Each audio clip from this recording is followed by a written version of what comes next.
Hey, look! Our very own billionaire King Charles, billionaire, who's exempt from so many taxes: inheritance tax.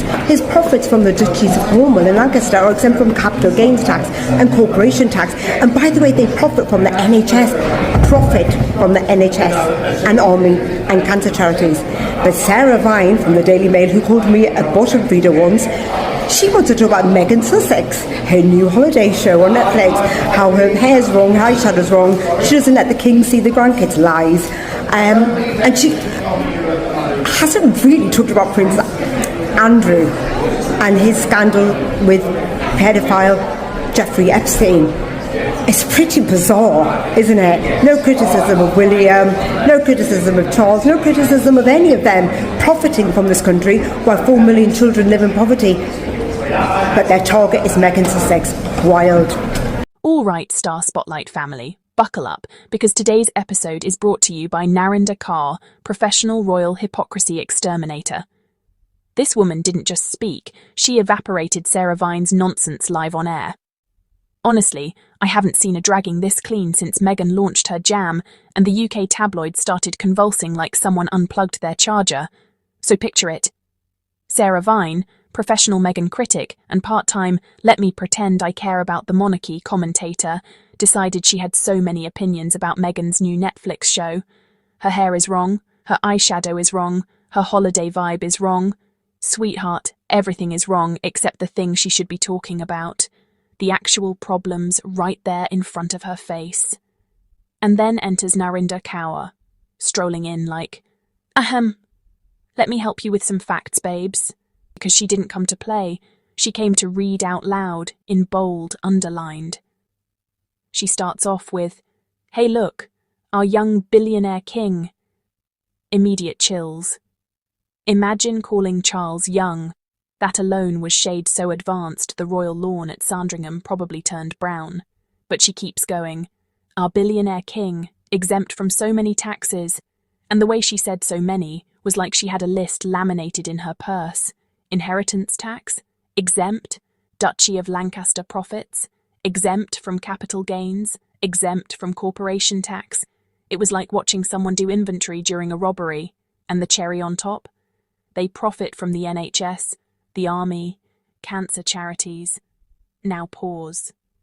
How is it possible that the same people who scream, "But Meghan," every 5 minutes are silent when a billionaire monarch is out here treating the NHS like a personal investment portfolio? Make it make sense. Because right now it's giving math isn't mathing. But Sarah Vine? Oh, she didn't want to talk about that. No. She wanted to talk about Meghan's holiday show, a show that harms absolutely nobody, steals nothing from the taxpayer, and is basically Meghan sprinkling cinnamon sugar on the internet. And somehow that is where Sarah Vine's outrage is focused. Forget the fact that Meghan takes exactly £0 from the UK taxpayer.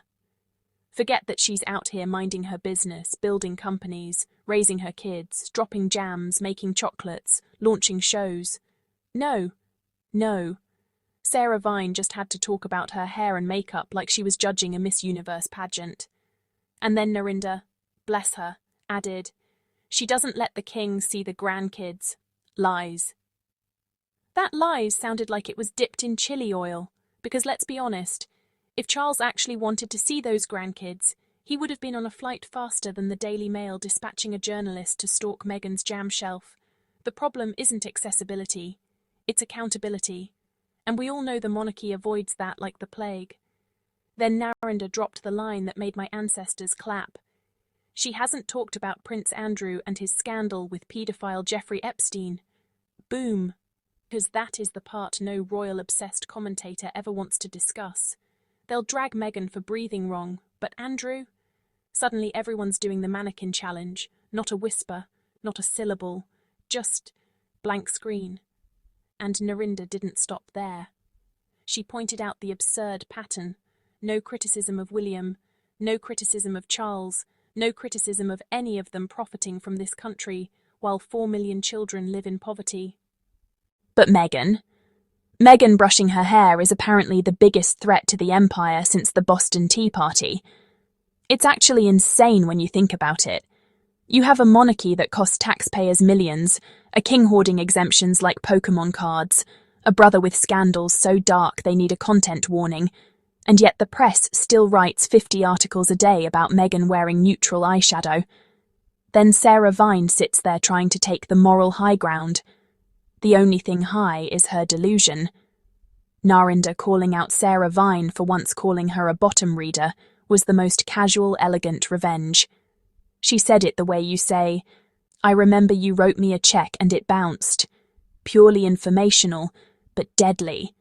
And let's be real, the Daily Mail wants Meghan content because without her, their whole business model collapses. They can't write about Charles's tax loopholes because that would upset the palace. They can't write about William's screaming sessions or mysterious disappearing acts because that might risk losing access. They definitely don't want to highlight Andrew's situation. So who's left? Meghan, the woman living 5,000 miles away, minding her own business, raising her children, taking zero tax money, and hurting literally nobody. The UK media treats Meghan like a chew toy because she's the only thing they can attack without consequences, and Narinder exposed it so effortlessly, Sarah Vine probably had to reboot. Every sentence Narinder delivered was like watching a demolition team take down a condemned building. She talked about corruption, hypocrisy, misplaced outrage, and the disgusting way Meghan is held to higher standards than a literal billionaire monarch. And the top commentators in the UK simply cannot handle that level of truth. And honestly, this dragging was overdue. It was time someone said out loud what every reasonable person already knows. The outrage toward Meghan is not about Meghan. It's about a system that needs a scapegoat to distract from its own rot. So shout out to Narinder for doing God's work. She didn't just speak, she disinfected the entire conversation. She held up a mirror, and the people who needed to see their reflection scrambled like cockroaches when the lights come on. Meanwhile, Meghan is out here creating feel-good holiday shows, giving people joy, building businesses, thriving in California sunshine, and minding the beeswax that pays for her own honey. And that's why they're mad.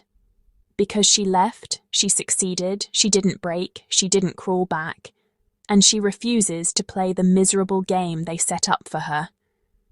And what really seals the deal is this. Every time someone like Narinder dares to speak the truth, you can almost hear the royal rota panic typing in the background, desperately trying to spin things back into their fantasy world. Because truth is their kryptonite. The moment someone points out the tax exemptions, the corruption, the double standards, the manufactured rage, their whole house of cards starts wobbling. And suddenly, the Meghan critics who are usually loud enough to shake the wallpaper can't seem to find their voices. It's almost poetic watching the outrage machine malfunction in real time, like, "Error 404, scapegoat narrative not found." Narinder said what needed to be said. And Sarah Vine? She'll survive. She always does. She'll write another "Meghan ruined my breakfast" article tomorrow, but today she got spiritually exfoliated, and I'm here for every second of it.